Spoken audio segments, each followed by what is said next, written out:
Kain na guys, kasarap-sarap ang ating kinakain. Wow, manamis-namis, masarap talaga, grabe. Harap. Kain na guys, kasarap-sarap ang ating kinakain. Wow, manamis-namis, masarap talaga, grabe. Harap. Sangagin natin sa kunting mantika na coconut oil ang bawang at loya. Siyempre, nasunog na at mabango na, isunod na ang sibuyas.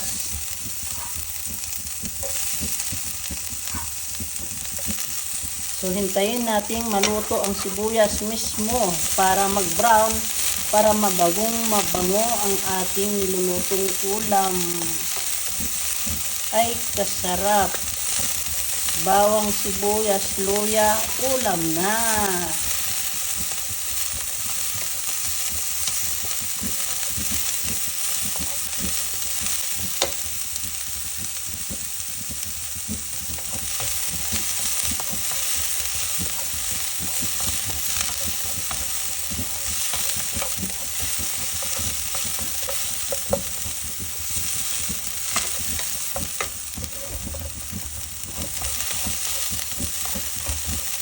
Sige lang, haluin ang haluin para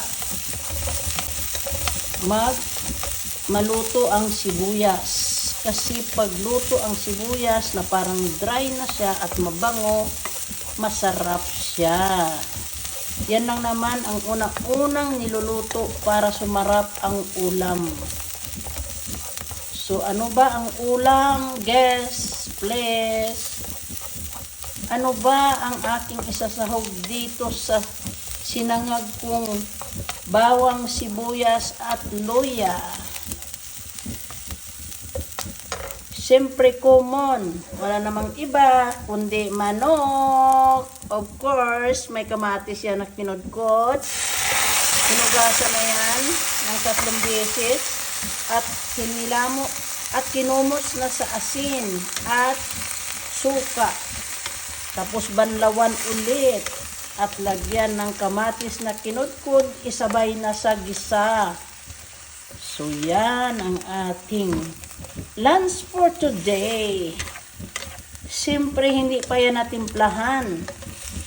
Hindi mawawala dyan ang asin, pamintang durog, siling durog para maanghang at masarap. At ako ay walang nilalagay na mga artificial food tulad ng mga magic sarap or what or ano bang iba na pangpalasa. Wala akong nilalagay kundi asin lang. So, hintayin muna natin itong matuyo bago tubigan. Tapos, pakuluan ng pakuluan para maluto siya ng husto at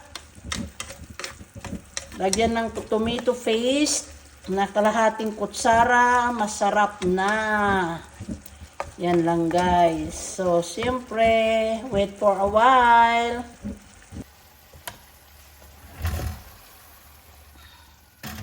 So, pakuluan natin ang pakuluan.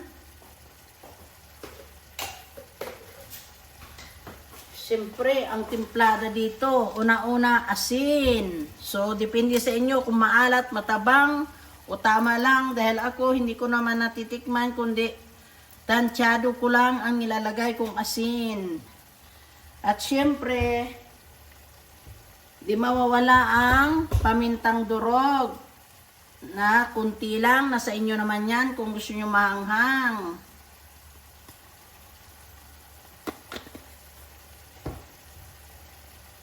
Siyempre, ako hindi talaga mawawala ang turmeric sa buhay ko. Sa bawat kain ko, may halong turmeric. So, kunti lang naman. 1/4 na kutsarita lang para maganda ang kulay.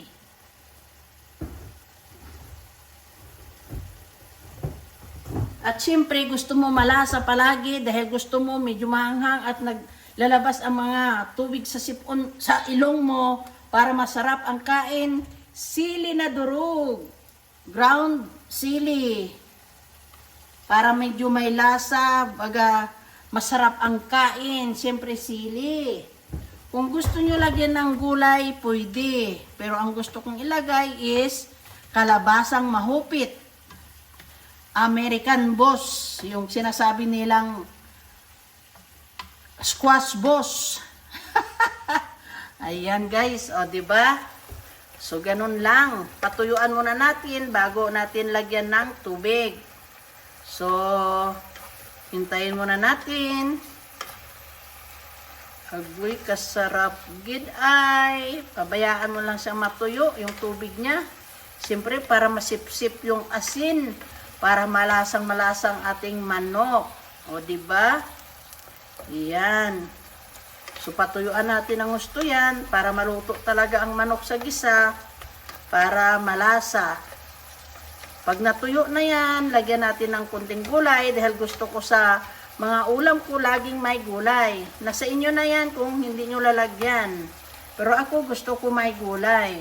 So hintayin lang muna natin.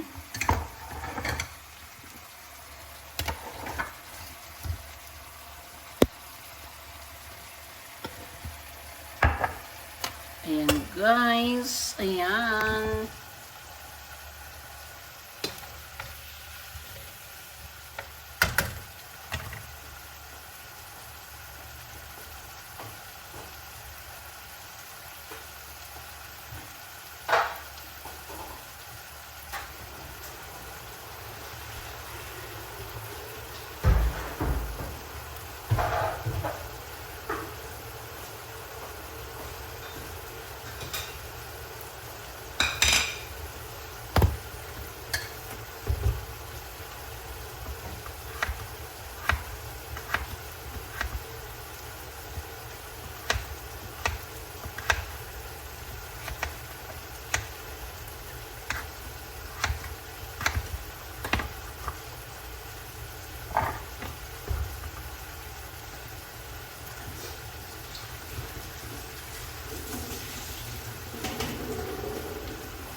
So guys, ito na yung sinasabi kong squash boss. Yung matigas na mahupit, masarap. Yan ang gusto ko. Instead of carrots, so squash na lang ang aking isasahog kay matamis. Hindi na kailangan maglagay ng asukal. Kaya squash na lang na matamis ang aking ilalagay na fresh. Simple na tuyuan na. Siyempre natuyo na, maglagay na tayo ng tubig at kalahating kutsarang tomato paste.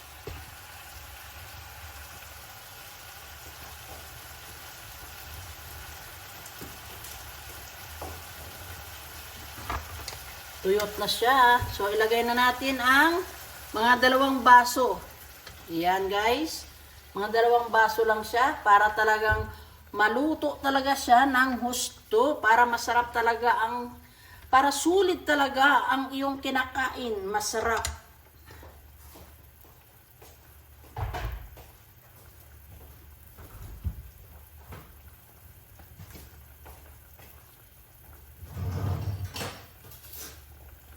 So ito na nga guys, ang ginagamit kong tomato paste, yung Saudia.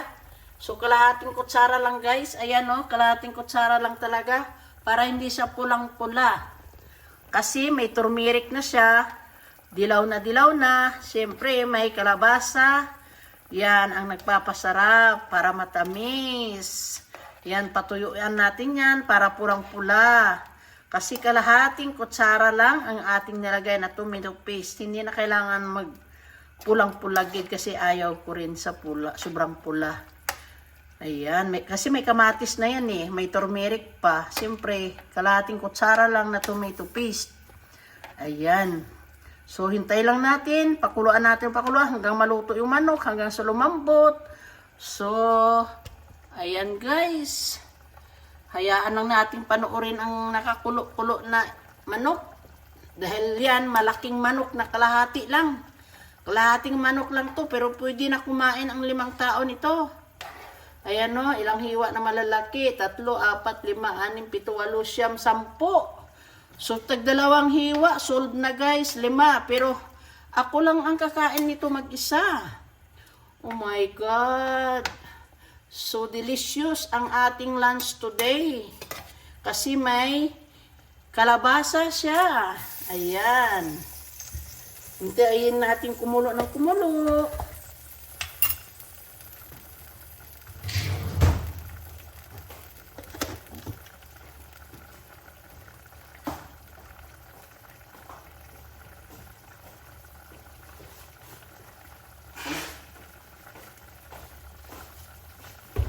So, ang gawin natin, takpan muna natin guys. Takpan muna natin para ma-absorb talaga yung init at madali lumambot ang manok. Tingnan na natin ang kumukulo-kulo na lunch natin for today. Wow, so yummy. Delicious. So, hintayin lang natin guys na kumulo ng kumulo para masarap.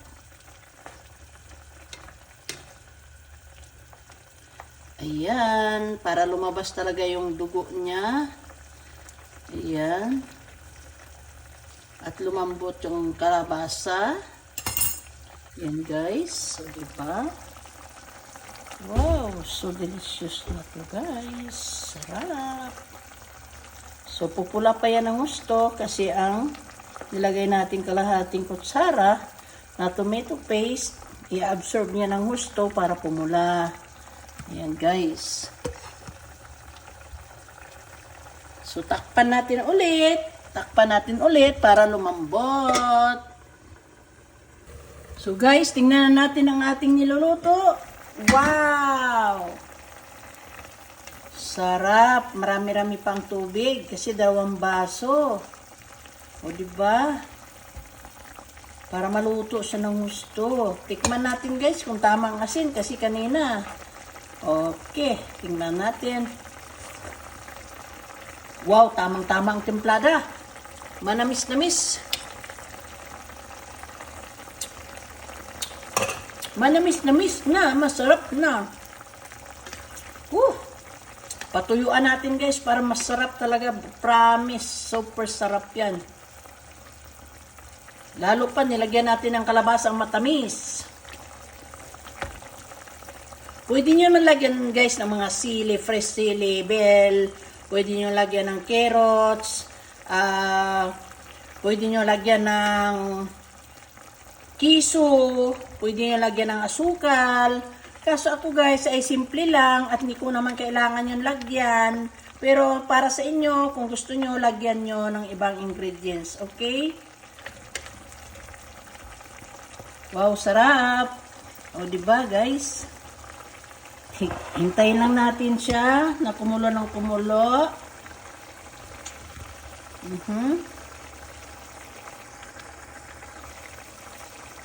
Ayan. Layo-layo natin konti. Baka mainit ang iPhone ko. Bawal sa mainit ang iPhone. Kailangan pinipreser. Oh, see?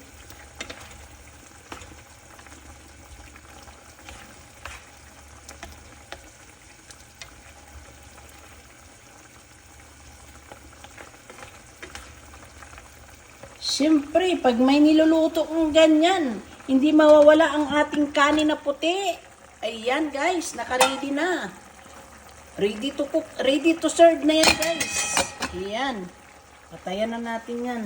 So, maghintay na lang tayo ng ulam natin ng few minutes. Ayan guys.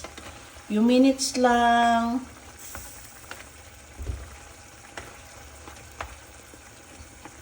Busog si Marilo nito guys.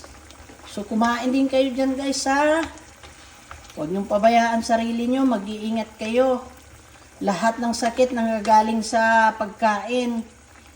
O ayan. Ayan guys. Kasi hinilamusan ko yan ng suka. Hinugasan ko yan sa suka, sa asin. Para matanggal talaga yung mga dugo-dugo niya. Kasi ito guys. Number 1 tip. Tandaan nyo. Lahat ng klaseng dugo ng hayop, kailangan maalis yan. Yan ang nagpapalason sa atin paunti-unti sa katawan. Lalo na ang baboy guys. Kaya ako bihira mo ako mapakain. Pero kailangan ibabad niyo muna sa suka at tanggalan, hugasan ng mabuti para mawala talaga ang dugo ng karne. Dugo ng karne, dugo ng manok, dugo ng isda, lahat yan guys. Kailangan nyo alisin ang mga dugo. Basta niluluto nyo at may dugo, alisin nyo guys ang dugo. Kasi ang dugo ang nagpapalaso ng ating kalusugan. Ayan. Kailangan sa tamang timpla, huwag masyadong maalat para hindi tayo ma-high blood. Magkain ng bawang, antibiotic ang bawang, no chemical. Yan ang mga tip ko guys. Nakita nyo naman. Ayan. Kaya walang kailangang lagyan ng... ang ginisa ko lang dito guys ay isang kutsaritang coconut oil, virgin coconut oil, okay na yon. Kahit anong mantika, pwede naman guys. Pero yun naman ang aming mantika dito, coconut virgin oil, organic. Kaya lahat yan, mga organic yan guys. Manok lang ata hindi organic, pero hinugasan ko mabuti sa suka at asin at binanlawan ng maayos. Kaya ang lasa niya natapon na. Kaya lagyan mo na lang ng turmeric, pamintang durog, sili, dahil yan ay mga gamot naman yun guys. O diba? So, ayan, habang ako nagdadaldal, kumukulo. At syempre, pinaliliwanag ko lang ang pwede sa ating kalusugan. Ayan, patuyo-tuyuan pa natin yan guys. Pero actually, luto na ang ating kalabasa. Walang problemang madurog, dyan lang din naman siya. Pero hindi yan nadudurog kasi mahupit yan guys. Mahupit na klaseng kalabasa. Ayan.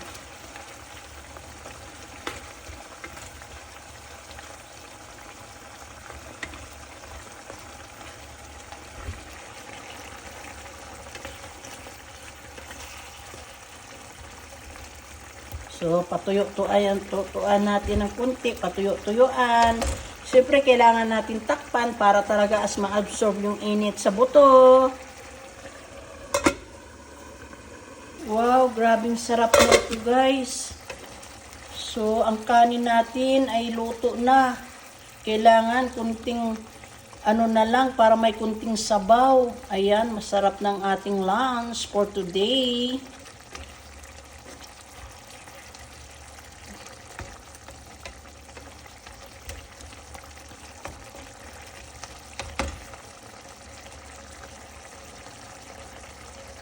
Ayan, ready to serve na guys. Ready to serve na ang ating lunch for today. So, patayan na natin guys. Patayan na natin. Ayan, para may tubig-tubig sa konti. Para hindi sa tuyong-tuyo. Para pag kinain mo, lumalasa sa kanin. Hala, hala. Delicious. Too much delicious na ito. Looks so delicious. So looks delicious. Ayan. So, ready to serve. Kain na guys. Kasarap-sarap ang ating kinakain. Wow. Manamis-namis. Masarap talaga. Grabe. Harap.